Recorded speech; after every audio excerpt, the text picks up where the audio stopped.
And when he talks about the reservoir of trust, what he says is this: you can trust, and it's very similar to the echo, actually. He says, you can trust that whatever you say or do, you'll get a response from the world. There'll always be communication coming back to you. The reservoir of trust is that's what you can trust, not that it's going to work out for you or that everything's going to be okay, but you can trust that you'll always be you'll always be in communication with your world. Your world will always be giving you the information you need to practice the discipline of openness. The world will always be giving you the messages. And he says, you begin to feel that it's a very rich world, one that never runs out of messages. Wow. I feel like that is a description of the direction of the transformation of consciousness, the direction that we can go. That instead of a world that is a threat and a promise, that every situation is a threat or a promise, you begin to feel that it's a very rich world, one that never runs out of messages. A bank of richness, he said. And it's a reservoir that never dries up. Like there's always going to be communication with your world, and you can always be learning how to go forward. And he said the only way it dries up is if you try to fuss with it and make it turn out the way you want it to. Then it dries up and you don't get the clear messages anymore because the prajna's not working, there's no clear seeing, and it's not manifesting as skillful means where you can communicate in a compassionate and really helpful way with other people and with the world. So the first quality is trust, and it's really trust in the richness of the world. And the second one follows from that, and it's joy or appreciation. And this is a teaching I absolutely love, and I use it all the time in my own life. This all-pervasive discipline of openness. For me, a lot, it comes from this teaching on trust and the teaching on music or joy. It says, where does the joy come from? It comes from realizing that nothing is ever a dead end.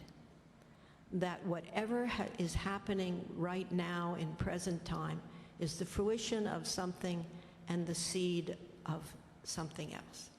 It's a process, it's dynamic. And I notice over and over, especially when bad things happen, that there's a sense of fixing it, fixating it, feeling like it's always going to be like this. Like this terrible thing has happened and it's like a heavy rock around your neck that's dragging you down. Literally, it drags you down into depression, or it drags you down into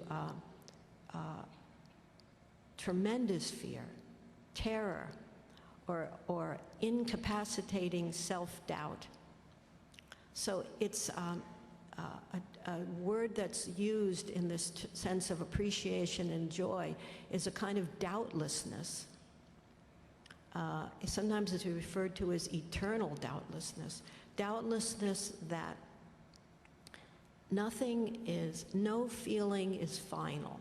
That's a quote from Rilke. No feeling is final. It's the end of something, and it's the beginning of something else. It's always the start of something fresh, even if at the same time, simultaneously, it's the fruition and the seed of what's to come. So beginning to have, I once heard teaching from the translator Herbert Gunther, and he used the expression water logic as opposed to rock logic. And rock logic is, this is it. It's like this. The catastrophe has happened. We've just had election day, and the results were what they will be.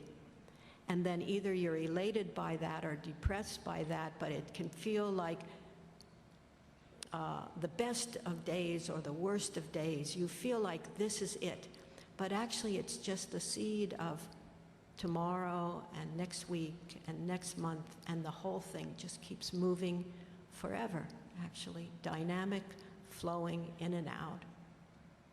And if the minds and hearts of people like ourselves, such a big group of people, if even some of us begin to have this leap of consciousness, or even a little tiptoe in the direction of transformation of consciousness towards this more fluid, open way of relating with the world, then this joy or appreciation, tenderness for the world is the result of that.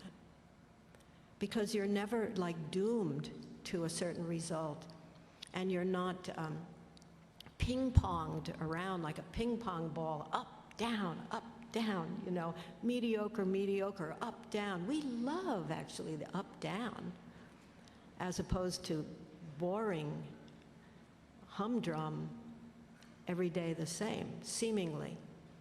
But this reservoir of trust, it doesn't matter if it's a humdrum, I am brushing my teeth for probably the zillionth time in my life, and I find it incredibly boring, so I am going to have sexual fantasies while I do it.